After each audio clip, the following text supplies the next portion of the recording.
Matot, la Haftara de Matot. Donc là, on rentre maintenant dans. Vous savez que vous avez une halakha avant Tisha B'Av, avant le 9 du mois d'Av, on doit lire trois Haftarot qui promettent la punition, ça s'appelle les trois de Porunayot, de Pouranout, de punition. Et après, on va lire 7 de Nechamot, 7 de consolation jusqu'à Rosh Hashanah. Et après, il y a 2 de Tioufta, mais ça, on en parlera plus tard. Donc là, on est dans les 3 de Pouranout, les 3 qui annoncent la destruction du temple, qui annoncent l'exil, qui annoncent tous les malheurs qui vont tomber. C'est que le Tanakh, le Nach, est plein de prophètes qui ne disent en vérité qu'une chose, de toutes les manières. Arrêtez de rompre l'alliance que vous avez avec Dieu, parce qu'en rompant l'alliance, vous exposez à perdre votre lieu, votre place, votre sécurité, parce que vous n'êtes pas fait comme les autres peuples, dont la vitalité, dont l'existence est tributaire d'une situation géographique ou historique. Vous n'êtes pas fait à partir de la matière du monde, de l'histoire qui se fait, vous êtes fait à partir de cette alliance avec Dieu. Donc dès que vous détruisez l'alliance, vous coupez la branche sur laquelle vous êtes assis et vous allez chuter. Tout le temps, tous les prophètes disent ça. Et simplement, ils disent, mais comme Dieu aime Am Israël, que c'est une chose précieuse, qu'il a été élu, que c'est la liqueur céleste du monde, que c'est l'amour, parce que la raison, Bereshit, Réchit veut dire Israël et la Torah, la raison pour laquelle l'univers entier a été créé, c'est le peuple juif.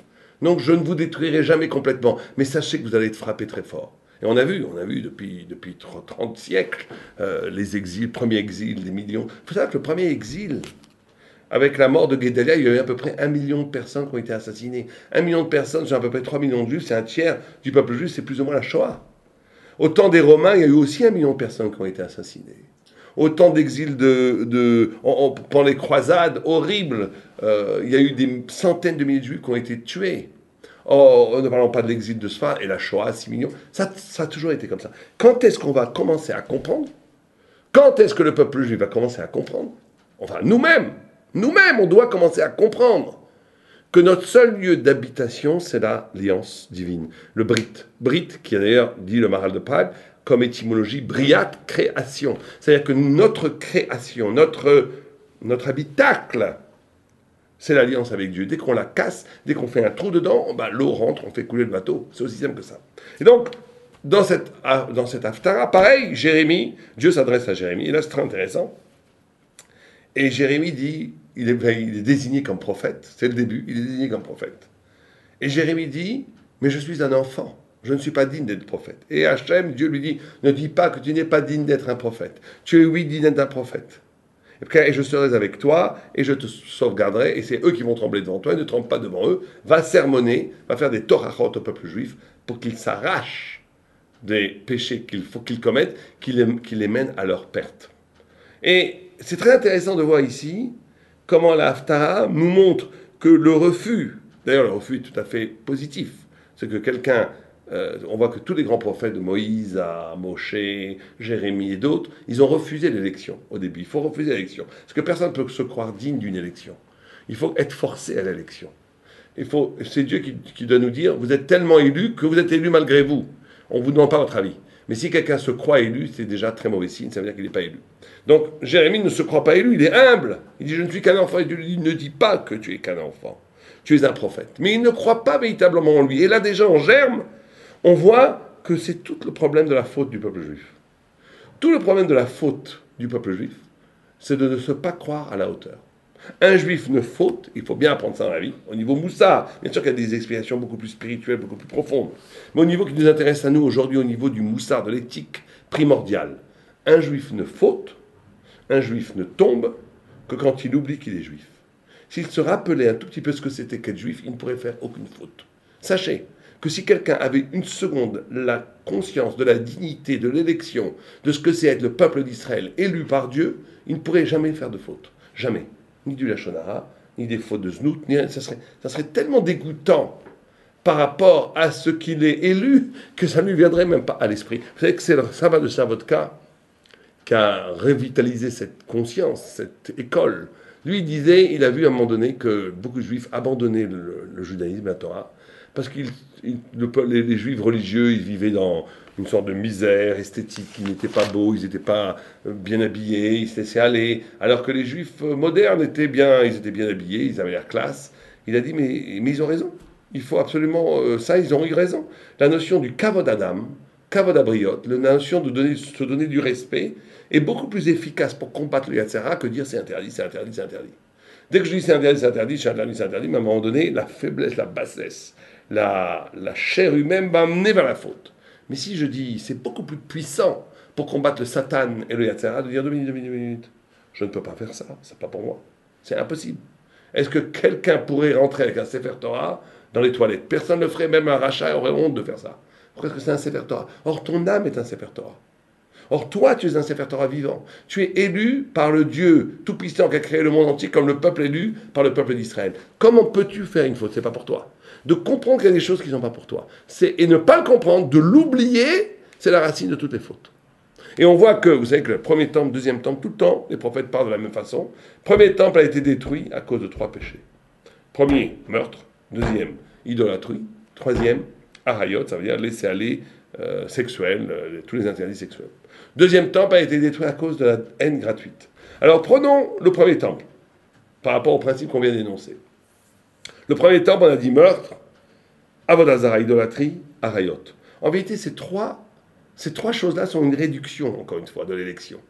Le meurtre, c'est quoi? Le meurtre, on ne peut tuer quelqu'un que si on oublie qu'il est créé à l'image de Dieu. Que si on ne voit pas combien, quand on réduit l'autre à un objet. Le meurtre, l'eau nous n'est possible que si j'ai intégré inconsciemment que l'autre n'est pas un homme, n'est pas créé à l'image de Dieu. Que c'est comme un chat, comme un chien, comme une punaise. C'est devenu un objet qui est sous le contrôle de mon désir sanguinaire. C'est que j'ai oublié, j'efface la grandeur, la hauteur, la hauteur infinie de l'homme. Je l'efface. Pourquoi? Parce que je le réduis. C'est une réduction. Pareil avec Avodazara. Avodazara, c'est une réduction. Tous les péchés, c'est une réduction.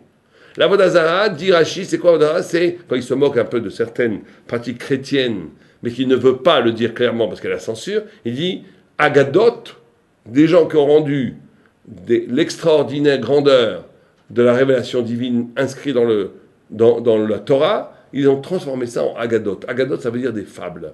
Il les a, et Lilim, ils ont fait de Dieu un peu des petits statues. C'est encore cette réduction incroyable. C'est de réduire, c'est quelque chose d'enfantin, de réduire l'immense problématique de la spiritualité, de la brisure de l'être, et du face-à-face avec la divinité, de le réduire à des choses qui sont de l'ordre de la superstition, de l'imagerie, de l'iconographie chrétienne, on met des petites images partout, n'importe quoi.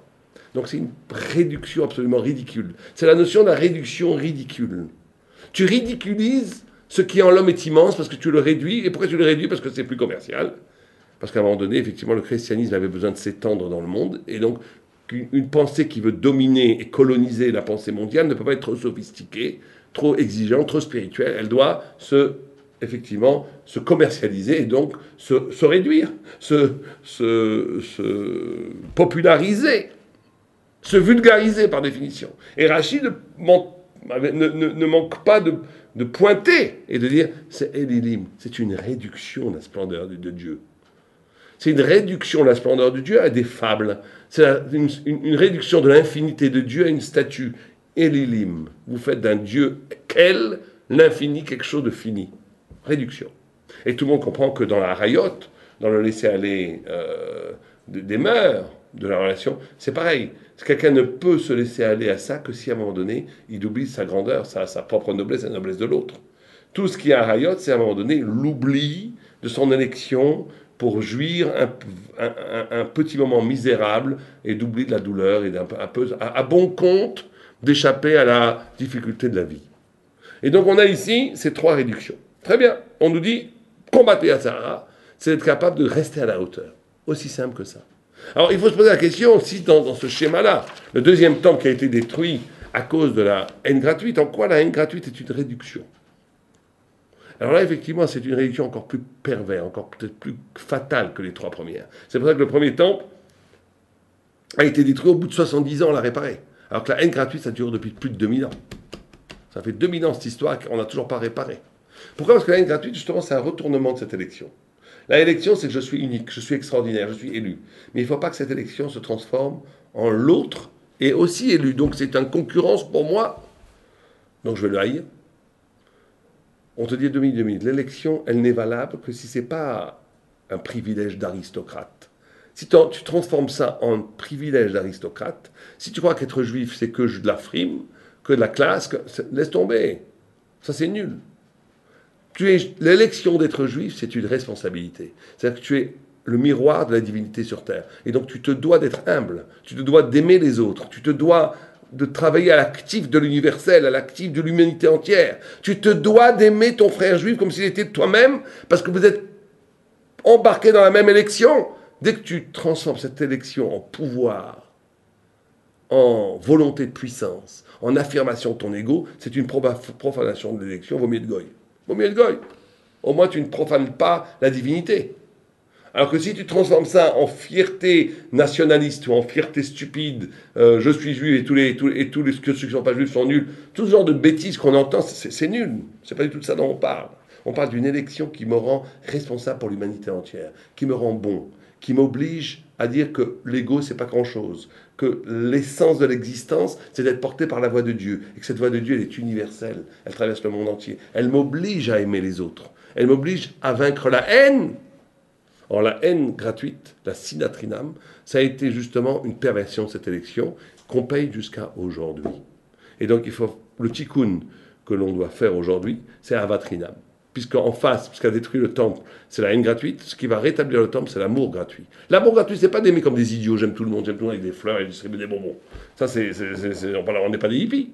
L'amour gratuit, c'est la conscience, à un moment donné, que profondément, je ne suis pas structuré, ni la vocation de mon existence ne tourne pas autour de mon ego.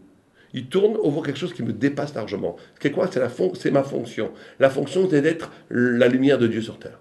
Or, dès qu'on est la lumière sur terre, on est la lumière de Dieu sur terre, on est tous la lumière de Dieu sur terre. Et donc, à ce moment-là, ce qui va être prégnant, influent dans ma vie, c'est pas mon moi, c'est pas mon petit moi, mon petit ego, mon petit égoïsme. Ça va être cette vocation à faire jaillir la vérité. Et donc effectivement, l'autre et moi, on est quelque part la même chose. Donc, l'amour, c'est ça l'amour. L'amour, c'est de reconnaître que l'autre, il est aussi essentiel que moi. Et que moi, je suis aussi essentiel à l'autre que lui-même à lui-même. Là, on est dans le vrai partage de la vérité et de l'amour. Et là, on est dans une possibilité d'un acte, d'une parole et d'une pensée qui est éternelle, qui est vraie. Parce qu'elle dépasse la misère de l'ego, la misère de l'égoïsme, la misère du petit moi, du confort bourgeois d'exister. Elle est dans l'écho de la vérité divine elle-même. Et à ce moment-là, on est digne de cette élection. Alava Aleinu, Shabbat Shalom.